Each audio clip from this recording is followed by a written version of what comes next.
বলিউড নিয়ে কথা বলার সময় যদি এমন কোনো সিনেমার নাম বলতে বলা হয় যে সিনেমা একটা ইন্ডাস্ট্রি পুরো দিশা পাল্টে দিয়েছিল, একটা নতুন ভাবনার সূচনা ঘটেছিল এবং বলাতে পারে নবজাগরণ ঘটিয়ে দিয়েছিল সিনেমার ভাবনা চিন্তার দিক থেকে, হিরোর প্রেজেন্টেশনের দিক থেকে, তাহলে প্রথমেই সেই লিস্টে যে সিনেমার নাম আছে সেটার নাম হচ্ছে বাজিগার। এসআরকে অভিনীত বাজিগার।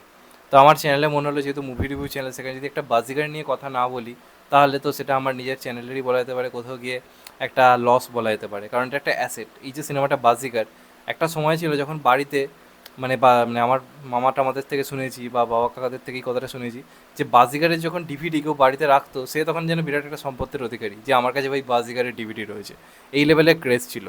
কিন্তু এই বাজিগার হওয়ার পেছনে কিন্তু অনেকগুলো ব্যাপার রয়েছে এবং এই সিনেমাটা ইন্ডিয়ান সিনেমার ভাবধারা থেকে শুরু করে অনেক কিছু পাল্টেছে। ইভেন এই সিনেমার জন্য মানে এই সিনেমাটার ক্ষেত্রে দুটো জিনিস হতে পারতো, এক কিছু ভালো অথবা কিছু খারাপ।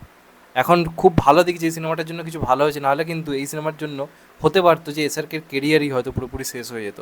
অন্ততপক্ষে ওই সময় বলিউডের নাম করা যারা নামজাদা লোকজন ছিল, মানে এই প্রোডাকশনের বাইরে বাজিগারের মেকার্স বাদে বাকি যে সমস্ত প্রোডাকশন হাউস ওই সময় নাম করেছিল, তারা সবাই এসআরকে বলেছিল এই সিনেমাটা না করতে। কারণ সবার মনে হয়েছিল যে এসআরকে তখন সবাই উঠতি অভিনেতা হিসেবে কাজ করছে, কেরিয়ারে টুকটাক কিছু সিনেমা হিট হয়েছে, তাকে নিয়ে একটা আলোচনা হয়েছে। এবং এই সময় যদি মানে কারণটা কি, ওই সময় যারা হিরো হচ্ছিল প্রত্যেকের মধ্যে একটা রোম্যান্টিকতা ব্যাপার চলে এসেছিলো। মানে হিরো মানে সে রোম্যান্টিক হবে, খুব ভালো হবে, ভদ্রসভ্য ছেলে হবে, একটা চকলেট হিরো ব্যাপার থাকবে, অথবা একদম প্রপারলি অ্যাকশন হিরো হবে। এই দুটো ইমেজ ছিল সেই সময় হিরোদের। কিন্তু একটা সিনেমায় হিরো পুরোপুরি ভিলেন হয়ে যাচ্ছে, হিরোকে দেখে লোকে বলছে একে শেষ করে দাও, একে মেরে দাও, এরম ধরনের জিনিস কোনো দিন কোনো ইন্ডাস্ট্রিতে খুব কম, মানে হলিউডে ঘটলেও বলিউডে তখনও পর্যন্ত ঘটেনি। কারণ বলিউডে হিরো মানেই হিরোরা ভেবে নিত যে চলো আমরা পুরোপুরি ভালো হবো, সৎ হবো, আমাদের মধ্যে কোনো ভুল থাকতেই পারে না, আমরা কোনো রকম মানে এমন অভিনয় করবো না যেটা মানে কোনো দর্শককে ট্রমাটাইজ করে দিতে পারে। কিন্তু এসআরকে এই জিনিসটা করে দেখিয়েছিল এবং এটা মানতেই হবে যে এসআরকের ভাই গাটস আছে। এসআরকের ভাই গাটস আছে এবং এসআরকে পুরো জিনিসটা ভাগ্যের ওপর ছেড়ে দিয়েছিল যে চলো ভাই যা হবে দেখা যাবে। কেন বলছি, এই যে বাজিগার সিনেমাটা ওই সময় দাঁড়িয়ে রীতিমতো চারপাশে একটা তুমুল একটা আতঙ্কের সৃষ্টি করে দিয়েছিল।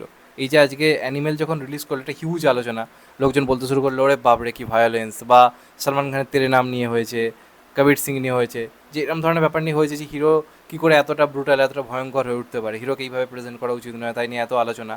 এই জিনিসের মানে কিং অলরেডি শাহরুখ খান বহু আগে এই জিনিস করে দিয়েছে, সেটা আপনারা ডার দেখে নিন, সেটা আপনারা আনজান দেখে নিন, সেটা আপনারা এই সিনেমাটা দেখে নিন, যেখানে ভায়োলেন্স কাকে বলে বা একটা চরিত্র কতটা ভয়ঙ্কর হয়ে উঠতে পারে সেই জিনিস আমরা দেখতে পেয়েছিলাম। এবং তখনকার দিনে, আজকালকার দিনে তাও ভাবা যায়, সাউথ ইন্ডাস্ট্রিতে হয়েছে, বলিউড হয়েছে, বিভিন্ন ইন্ডাস্ট্রিতে হয়েছে, কিন্তু তখন কিন্তু কোনো ইন্ডাস্ট্রিতে এই জিনিসটা ভাবাই যেত না। এবং সেটাই হয়েছিল। দেখুন ওই সময় তো ট্রেলার টিজারও তো আসতো না, লোকজন সিনেমাটা সম্বন্ধে গিয়ে আইডিয়া করতে পারতো যে কী ব্যাপার না ব্যাপার। তো ওই সময় যখন লোকজন দেখতে গেছে এই সিনেমাটা, এসআরকে তো প্রথম থেকে সিনেমা একজন ভোলাওয়ালা চরিত্র হিসেবে দেখানো হয়েছিল, চশমা টশমা পরে একটা যেন সেই ক্যাবলা ক্যাবলা একটা টাইপের ক্যারেক্টার প্লে করেছিল প্রথম দিকে এই সিনেমাটা, যখন শিল্পা শেট্টির সঙ্গে প্রেম চলছিল। তো যে মোমেন্টে এটা আমি শুনেছি ওই সময়ের যারা সিনেমাটা হলে দেখতে গেছে, যখন শিল্পা শেট্টিকে নিচে থেকে পাটা ধরে ওপর থেকে ফেলে দেয়, অডিয়েন্স রীতিমতো ট্রমাটাইজ হয়ে গেছিলো যে ভাই এটা কী হচ্ছে, এটা কী করে হতে পারে। এবং এটাকে এখন অবধি বলিউডের one of the biggest twist বলা হয়ে থাকে, যে লোকজন কখনো এটা কল্পনা করতে পারতো না ওই টাইমে দাঁড়িয়ে যে একটা হিরো নায়িকাকে এইভাবে ফেলে দিতে পারে। এটা ভাবনা চিন্তার বাইরে ছিল। আর সেই হিরো সেখান থেকে রিল্যাক্সে বেরিয়ে যাচ্ছে, তারপর বদলানোর চেষ্টা হয়েছে, রিভেঞ্জ ড্রামা মুভি অনেক হয়েছে, কিন্তু এইরকম রিভেঞ্জ একটা মানে সিনেমায় একটা চরিত্র এতটা সাইকো হয়ে উঠেছে যে যে মেয়েটার কোনো দোষ নেই তাকে পর্যন্ত মেরে ফেলছে, এমনটা ভাবনা চিন্তা কখনো করা যায়নি। এবং কোনো হিরো এইরকম তাকে নিয়ে আলোচনা হচ্ছে সিনেমা চলাকালীন যে এই চরিত্রটাকে নিয়ে ভাই দেখাই উচিত না, চলো হল থেকে বেরিয়েছে, এটা কী। প্রথম দিকে কিন্তু সিনেমাটার ইমেজ এরকমই ছিল, লোকজনের মধ্যে খুব নেগেটিভ একটা এফেক্ট পড়েছিল সিনেমাটা নিয়ে। এসআরকের অভিনয় খুব প্রশংসিত হয়েছিল, কিন্তু তখন যেহেতু অডিয়েন্সের কাছে জিনিসটা নতুন না, অডিয়েন্স প্রচণ্ড ট্রমাটাইজ হয়ে পড়েছিল এই সিনেমাটা নিয়ে। এবং অডিয়েন্সের মধ্যে বক্তব্য ছিল যে এই এই এই মানে সিনেমাটা কখনোই চলতে পারে না, একটা মেন্টালিটি তৈরি হয়েছিল। এক সপ্তাহ চলার পর এই সিনেমা মানে পুরোপুরি ধ্যান ধারণা লোকের পাল্টে দেয়, লোকে পাগলের মতো দেখতে, কারণ লোকের কাছে তখন এই জিনিসটা নতুন।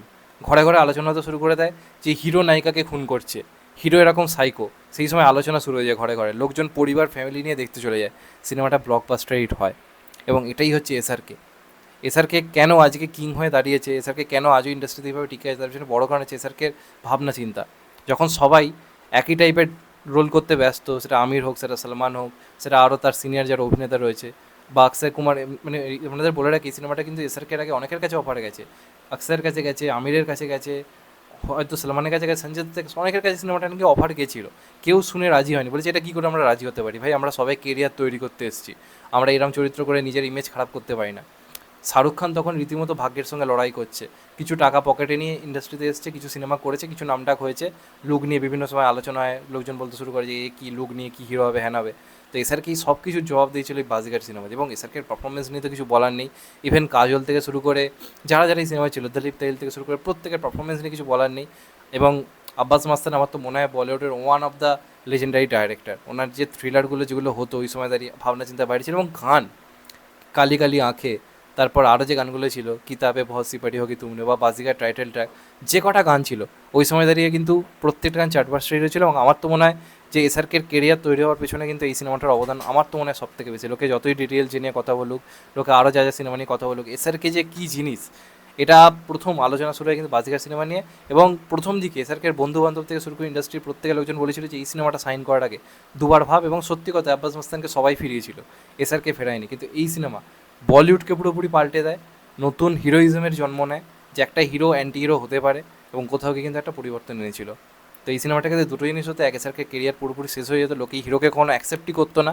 লোকজন বলতো যে এটা কী করে হতে পারে, কোনো হিরো কীভাবে এরকম একটা জিনিস করতে পারে যে একটা নায়িকাকে ফেলে দিচ্ছে, এরকম জিনিসকে সাপোর্ট করতে পারে, এটার জন্য লোকে একদম রিজেক্ট করে দিতে পারতো।